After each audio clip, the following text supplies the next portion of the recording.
Mastering possessive pronouns. Claiming ownership the English way.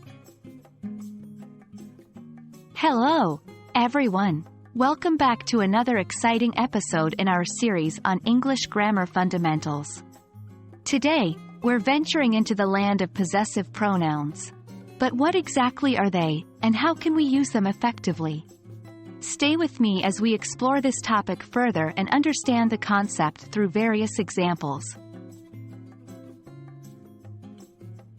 Possessive pronouns in English are words that demonstrate ownership. They help us understand who or what something belongs to. These are words like mine, yours, his, hers, its, ours, and theirs. Here's an example. This book is mine. The book belongs to me. One key thing to remember is that possessive pronouns always replace the noun and stand on their own. They don't come before a noun like possessive adjectives do. Let's now dive into some examples. These will show you how possessive pronouns can be used in sentences. 1. These cookies are mine, not yours. They belong to me, not you. 2. The choice is hers. She will decide the menu for the party. The choice belongs to her. 3. The last slice of pizza is ours. We will share it. The last slice belongs to us. 4. The mistakes are theirs. They will need to fix them. The mistakes belong to them. Notice how each possessive pronoun corresponds to a specific person or group of people, and clearly shows who the owner is.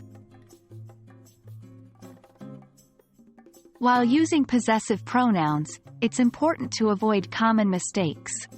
A major one is confusing its with its.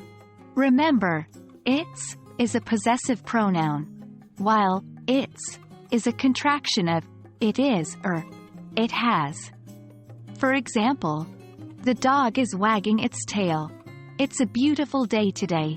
Another mistake is using a possessive adjective when you need a possessive pronoun.